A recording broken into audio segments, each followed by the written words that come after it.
시니어를 위한 공인중개사 마스터 특강에 오신 여러분 환영합니다. 자, 우리나라 공인중개사 인구가요 10만 명에 육박한다고 합니다. 그리고 지난해 기준으로 살펴보면 공인중개사 시험 응시 인원이 19만 명이었고요. 최종 합격률도 31.1%를 기록했다고 하는데 지난해 공인중개사에 응시한 인원이 역대 최대였다고 합니다. 그만큼 경쟁률이 굉장히 치열하다는 이야기겠지요. 올해 역시 치열한 경쟁이 예상되고 있습니다. 하지만 늘 일상적으로 원론적인 이야기를 드리게 되는 것 같아요. 노력한 자가 단 열매를 볼 수 있는 건 마찬가지겠지요. 저희와 함께 공인중개사 특강 함께 하시면서 막바지 마무리 함께 하시면 분명히 단 열매를 맛보실 수 있을 거라는 생각하게 되면서 오늘도 특강 함께 들어보도록 하겠습니다. 자, 역시 부동산 공시법에 대한 특강 준비했습니다. 세 번째 강의 시간인데요. 윤성중 교수님의 강의 지금부터 박수로 청해드릴까요?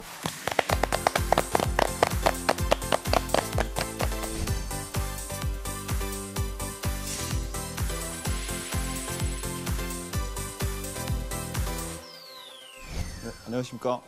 네, 세 번째 시간이죠.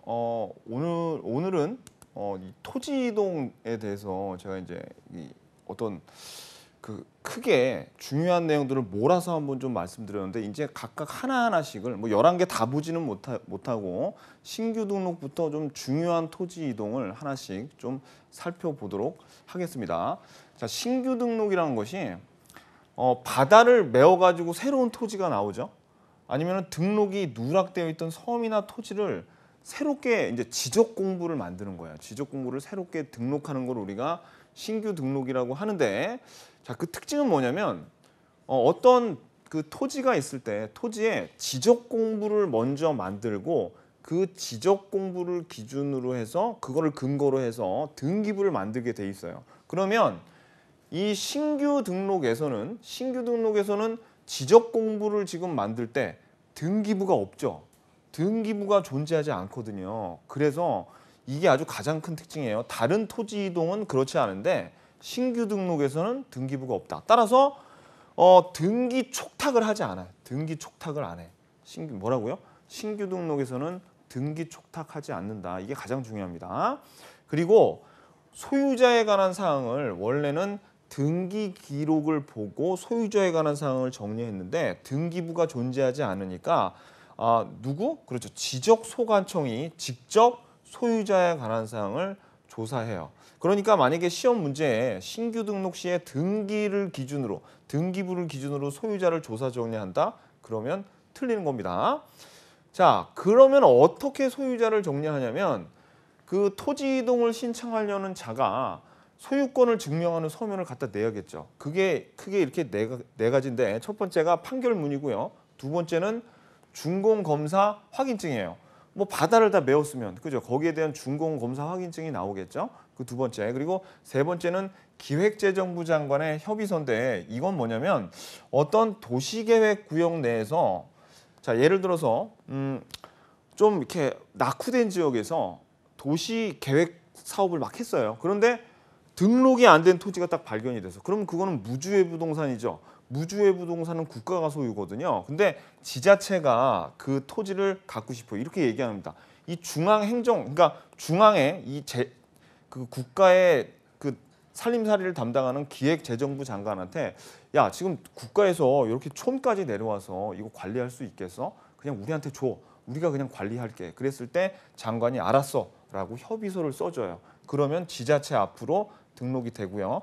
그리고 이렇게 세 개가 있으면 오지선다형이 안 되겠죠. 그래서 그 밖에 소유권을 증명할 수 있는 서면 뭐 이런 얘기가 나오게 됩니다. 그래서 이거 네 개 알아두시고 그리고 이제 요게 나와요. 지적소관청이 보관하고 관리하는 서면은 그 지적소관청이 확인만 하면 제출한 것으로 가름한다. 그러니까 제출한 것으로 친다는데 요거는 여기에만 해당되는 게 아니라 모든 토지 이동에 다 해당이 됩니다. 여기에 대한 사항은. 그래서 우리가 요 신규 등록에서 중요한 거는 등기부가 존재하지 않기 때문에 등기 촉탁하지 않고 그죠? 소유자를 지적소관청이 직접 조사하는데 뭐 가지고 조사한다? 요런 서류들 네 가지 가지고 조사한다. 요게 이제 핵심이고요. 두 번째는 등록 전환인데요. 등록 전환은 뭐냐면 임야대장과 임야도에 등록되어 있는 토지를 토지대장과 지적도로 옮겨서 등록하는 거예요. 근데 이제 시험 문제 잘 나오는 게 이게 좀 되게 좀 얄팍한 속임수인데 임야대장에서 임야도에 있는 걸 토지대장으로 옮기는 건 이게 등록전환이잖아요. 근데 이거 반대로 하는 건 된다 안 된다? 안 돼요. 왜냐하면 이 임야대장에서 토지대장으로 옮긴다는 것은 산을 깎아가지고 집 짓는다는 얘기잖아요. 근데 집 지어놓고 다시 산으로 만들 수 있냐고. 안 되거든요. 그죠? 그래서 이 반대는 안 되는 거예요. 자, 그리고 토지대장에서 임야대장으로 옮기는, 그러니까 방금 말씀드렸던 거 그거고.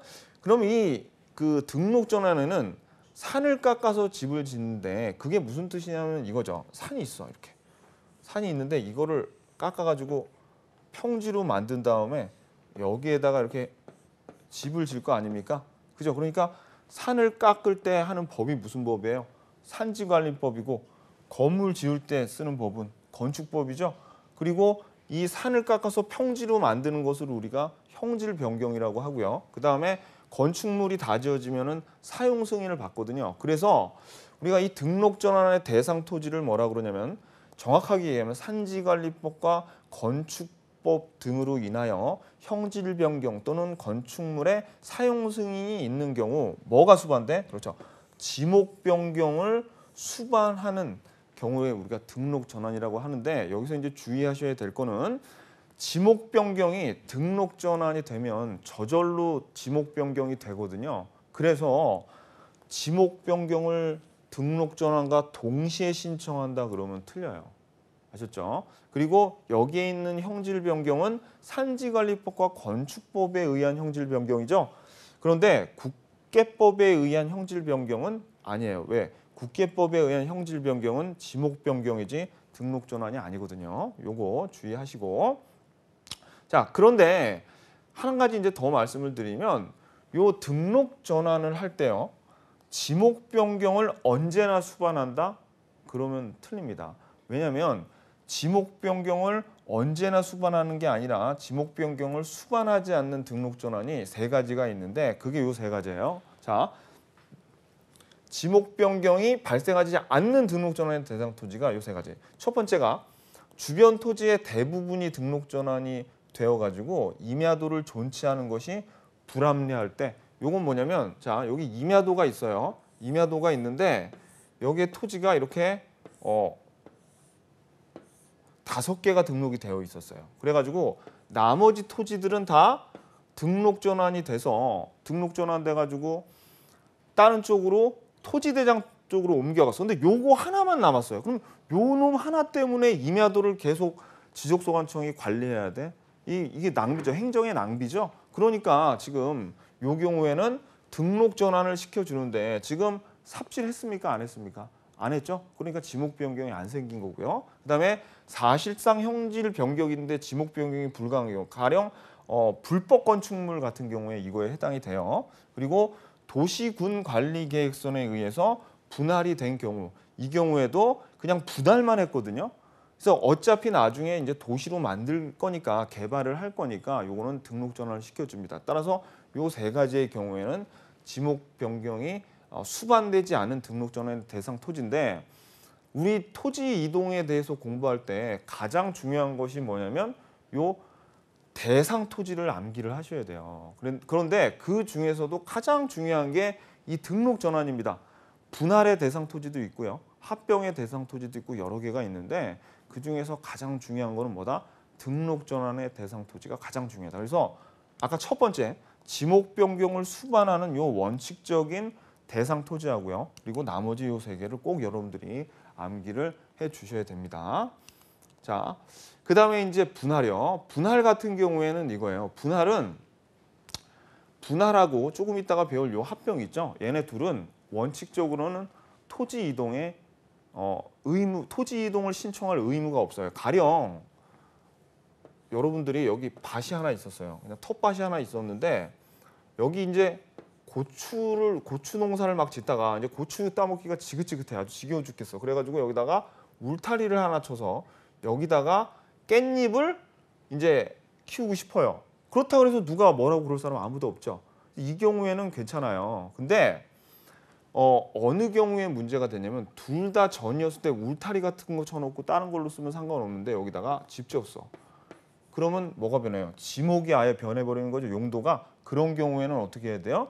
그때는 신청 의무가 있어요. 그 경우가 뭐냐면 자 지금 대상 토지가 1번, 2번, 3번이 있는데 이 중에서 일부가 형질 변경됐다. 여기서 요 밭 중에서 지금 요 일부가 전으로 쓰이다가 일부가 형질이 변경된 거죠. 이 경우에는 신청 의무가 있어요. 따라서 자 요게 가장 중요하고 요 분할해서 나머지 토지들, 나머지 대상 토지인 요 매매에서 소유권 이전이 됐다던가 아니면 불합리한 경계가 정정이 됐다던가 이건 뭐냐면 이겁니다. 토지를 이거는 뭐 당연한 거고 두 개 나눠 가지고 다른 사람한테 팔려면 분할해야 되겠죠, 그죠? 그리고 불합리한 경계 정정은 토지가 뭐 이렇게 생겼어요. 예를 들어서 이렇게 생겼는데 요거를 이렇게 분할을 시키면 사각형의 땅이 돼서 좀 더 토지의 이용을 잘 할 수 있겠죠. 요런 경우예요. 그래서 얘네들은 신청 의무를 주어주지 않아. 근데 얘네들은 왜 신청 의무 안 주어줘요? 얘네들은 보세요. 이거 왜 이렇게 했겠어요? 남한테 팔아먹으려고 이렇게 했겠지. 그리고 소유권 이전할 때 남한테 팔아먹어야 되죠. 어차피 등기하러 가야 될 거 아니에요. 그러니까 얘네들은 신청 의무 안 줘도 지들이 알아서 와요. 근데 요 경우에는 일부가 변경된 경우에 자 이런 경우에 일부가 변경되면 이 지목을 기준으로 세금 자체가 틀려집니다. 세금이. 그러니까 이게 어떻게 보면요. 자 이거 봐봐요. 요것도 요 경우에 지목 변경을 동시에 신청하래죠. 그래서 이게 사실은 어떻게 여러분들이 외우시면 되냐면 사실 일부가 형질 변경돼서 분할하려고 신청하러 가는 게 아니에요. 지목 변경 신청하러 갈 때 사실 분할은 덤으로 신청하는 겁니다. 아셨죠? 그렇게 암기를 하셔야 돼요. 자, 그리고 요게 분할이었고요. 그 다음에 이 합병은 이렇게 합쳐야 돼.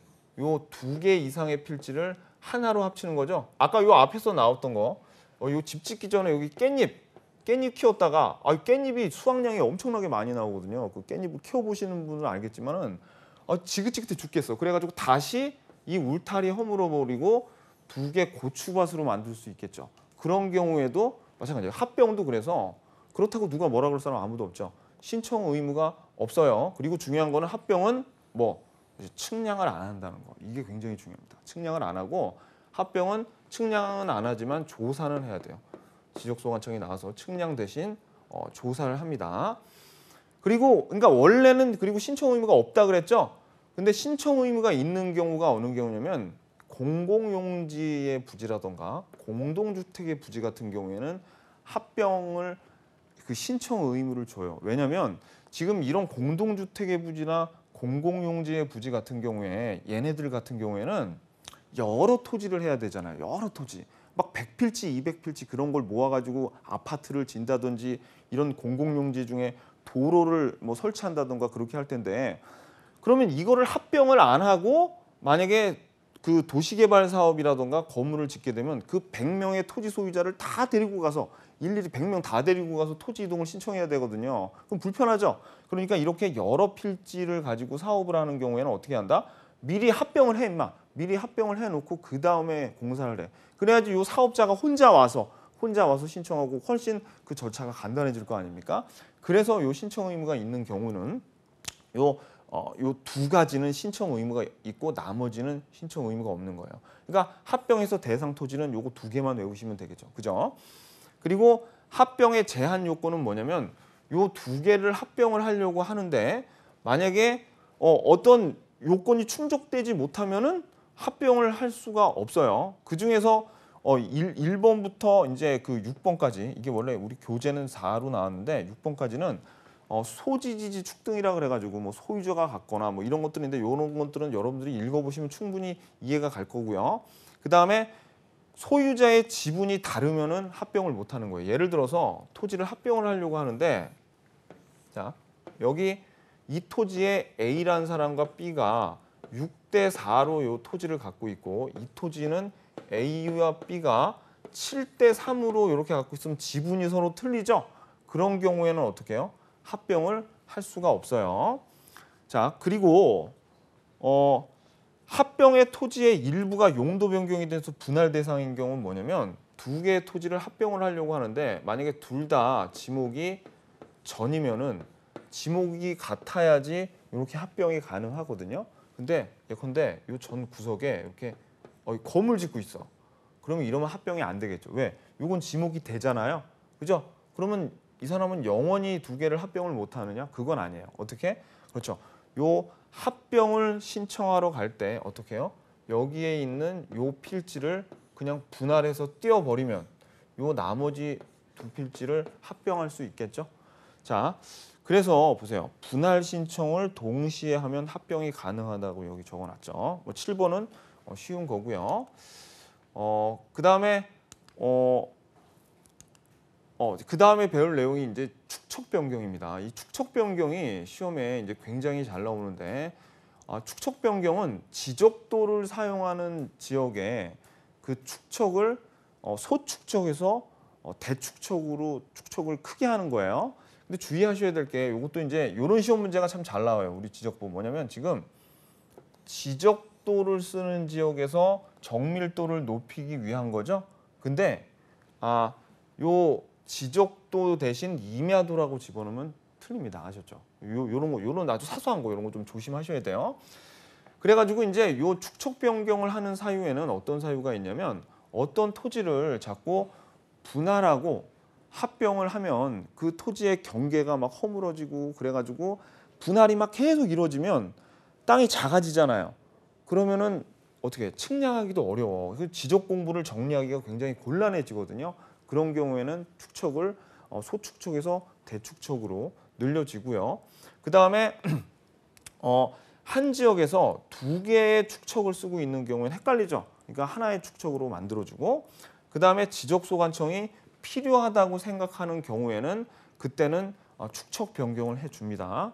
그런데 요 세 개의 축척 변경의 사유가 있는 토지가 있고요. 플러스 두 개의 토지가 더 있어요. 뭐가 있냐면 자 합병을 위해서 축척 변경하는 경우와 도시개발 사업 등에 누락된 경우인데 얘네 두 개도 축척 변경의 사유고 얘네 셋도 축척 변경의 사유인데 얘네 둘은 큰 차이점이 있어요. 뭐냐면 얘네들은 한두 필지 하는 게 아니라 축척 변경을 여러 필지를 하는 거죠. 요 세 개의 필지는. 근데 얘네들은 자 요거 첫 번째는 뭐예요?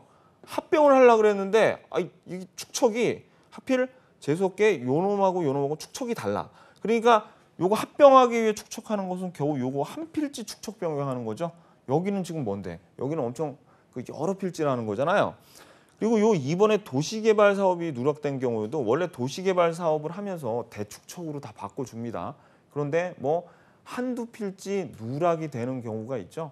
그런 경우에는 어떻게 한다? 요것도 축척 변경을 하는데 얘네 셋과 이 한두 필지하는 요 두 개의 대상 토지의 큰 차이점은 뭐냐면 요 세 개의 토지 있잖아요. 얘네들은 축척 변경을 할 때 그 절차에서 토지 소유자 3분의 2의 동의를 얻고 의결과 승인을 받아야 돼요. 어느 경우에? 여러 필지 하는 경우에. 그런데 요 두 개 필지 있죠? 얘네들은 한두 필지 하는 거죠? 근데 토지 소유자는 당연히 동의를 해야겠죠. 근데 축척변경위원회, 그다음에 승인 이걸 안 받아요.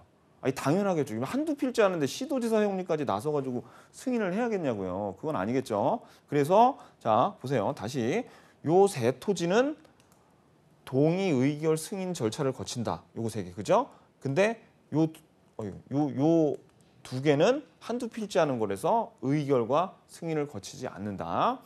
자, 그러면 이제 축척 변경이 어떻게 시작이 되느냐면 축척 변경은 시험 문제 어디서 나오냐면은 그냥 숫자에서 나온다고 보시면 돼요. 숫자. 며칠, 뭐 언제부터 며칠, 뭐 그런 것들. 3분의 2의 동의를 얻는다든지 뭐 그런 것들. 그래서 지금 숫자 하나 벌써 제가 동그라미 쳤죠? 토지 소유자의 3분의 2예요. 근데 이거 자꾸 뭘로 속이냐면 이거 자꾸 2분의 1로 속입니다. 이거 아니에요. 그래서 축척변경위원회의 의결 받고요. 시도지사의 승인을 받으면 그때부터 시작을 시행공고일로부터 시작을 하는 거예요. 그래서 시행공고는 며칠 동안 하냐면 이것도 숫자 중요해요. 20일 동안 합니다. 그리고 시행공고가 난 다음부터 시행공고일로부터 30일 이내에 경계점 표지를 설치해요. 경계점 표지를 왜 설치하냐? 각각의 그 경계에다가 표지, 말뚝을 박아서 경계점을 설치를 해야지 이걸 가지고 측량을 할 수 있잖아요. 무슨 측량? 축척 변경 측량. 그런 다음에 이 측량을 하게 되면 토지의 표시가 나옵니다. 그래서 토지의 표시가 나와서 면적이 나오고요. 요 면적을 가지고 뭘 작성을 하냐면 지번별 조서. 글씨가 좀 잘 안 써져. 이 전자 6이 잘 안 써지는데 뭐라고요? 지번별 조서예요. 지번별 조서. 요 지번별 조서가 어떤 내용이 들어가 있냐면 이런 내용이 들어가 있습니다. 이 지번별이라고 했죠. 예컨대 여기에 1번지에 축척 변경 측량 전에 즉 시행 공고일에 요게 예를 들어서 100평방미터였었는데 막상 측량을 해 봤더니 98평방미터였더라. 그러면 얘는 괜히 축척 변경 해 가지고 원래 100인 줄 알았는데 98이니까 이 손해 본 거죠. 이런 경우에 이런 경우가 있고 또는 뭐 50이었는데 52로 되려 더 토지가 더 많이 나온 사람이 있겠죠. 그러니까 여기 이 축척 변경을 하면서 이렇게 손해를 보는 사람에겐 청산금을 지급을 하고요. 이익을 보는 사람에게는 청산금을 받습니다. 그런 절차를 뭐라 그런다? 청산 절차라 그래요. 그러면 이제 청산 절차를 해가지고 서로 돈 주고 받았죠. 지긋지긋하겠어요? 아니면은 저기 계속 보고 싶겠어? 지긋지긋하겠지. 서로 돈 주고 받는데 뭘 더 볼 일이 뭐가 있냐고, 그죠? 청산 절차하면 확정 공고를 내고 그냥 끝내는 거예요. 아셨죠? 근데 앞에서도 한번 나왔지만 축척 변경에서 요 확정 공고일로부터 뭐가 생긴다고요? 그렇죠? 요 축척 변경에 토지 이동의 효력이 발생하는 거예요. 지적 공부를 정리한 그때부터가 아니라. 자, 그래서 이제 요걸 외우면서 지금 제가 숫자 적어놨죠. 요 숫자 20일, 시행공고 20일, 경계점 표지는 30일, 그다음에 토지 소유자 3분의 2의 동의를 얻어야 된다. 자, 그래서 이제 요거를 좀 다시 한번 요거만 다시 적어놓은 게 이거예요. 이거. 근데 이거를 외우셔야 돼. 이 순서를 외우셔야 되는데 억지로 외울 필요가 없어요. 저는 억지로 외우는 거 진짜 제일 싫어하거든요. 그래서 그 논리를 만들어 드리니까 봐봐요. 처음에 시행공고하면서 딱 시작했죠. 그래가지고 경계점 표지를 설치했어. 그러니까 이 경계점 표지를 기준으로 측량할 거 아닙니까? 그 측량에서 나온 면적을 가지고 말씀드렸듯이 지번별 조서가 나왔죠. 그래서 그 지번별 조서를 가지고 뭐 했어요? 청산 절차 밟았잖아요. 그죠? 청산 절차 밟았으니까 돈 주고 받았으니까 더 볼 일 없어서 끝. 이렇게 그냥 여러분들 쭉 외우시고. 그죠? 그다음에 요 시행공고와 확정공고일 사이에서는 경계 복원 측량도 못하고 지적 공부를 정리를 못하게 합니다. 어차피 토지의 표시가 다 변하거든요. 그래서 그다음에 요 청산 절차에서 요 청산 절차만 따로 빼서 보면 요건데 여기서 주의하셔야 될 게 이거예요. 청산금이란 것이 아까 그 차이난 그 면적과 그밖에 평방미터당 금액을 곱해서 그 청산금이 정해지는데 조사를 누가 하냐면요. 지적소관청이 조사해서 결정을 축척변경위원회한테 줘서 이 축척변경위원회가 결정하는 거예요. 근데 시험 문제는 뭐가 잘 나오냐면 축척변경위원회가 조사하고 요것을 지적소관청에게 제출하면 지적소관청이 결정한다. X. 이거 조심하셔야 돼요. 누가 조사한다고요? 지적소관청이 작성하고 그다음에 축척변경위원회에서 결정을 하더라. 그다음에 이 청산금 공고는 15일 동안 해놔요. 이제 이렇게 해서 다 결과가 나왔죠? 15일 동안 청산금 공고하죠? 그러면 청산금 공고, 이제 숫자 계속 나오고 있네요. 청산금 공고일로부터 20일 이내에 지적소관청은 납부고지와 수령통지를 합니다. 그러면 이 납부고지와, 얘네들 뭐예요? 돈 내는 사람은 누굽니까? 아까 좀 이전보다 면적이 많이 나온 사람, 수령통지는 돈 받으러 갈 사람, 더 작아진 사람, 면적이. 그러니까 요 날로부터 6개월 이내에 돈 내거나 돈 받아야 돼요.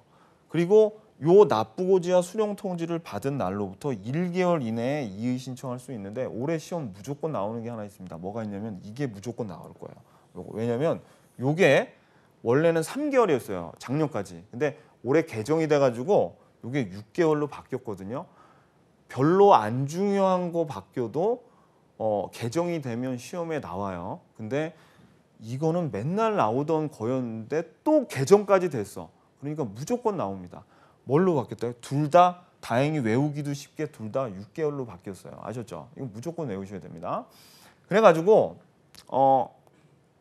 여기 그럼 청산금을 걷기도 하고 주기도 하잖아요. 그럼 모자른 거는 어떻게 하냐?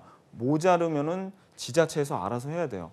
남는 거는 지자체에서 갖고 그렇게 지자체가 부담을 서로 다 하고 있습니다. 됐어요. 그래서 오늘은 뭐에 대한 내용을 배웠냐면 토지 이동에 대해서 배웠는데요. 토지 이동에서 일단 축척 변경은 숫자에 대해서 여러분들이 확실히 제가 숫자 다 동그라미 쳤죠? 요것도 중요해요. 요거 다 기억해 주시고 그다음에 나머지 토지 이동에 대해서는 그 대상 토지에 대해서 여러분들이 꼭 암기를 해 주셔야 됩니다. 그중에서 등록 전환에 대한 대상 토지 있죠? 꼭 암기를 해드리길 부탁드립니다. 예, 오늘 대단히 수고하셨습니다. 안녕히 계세요.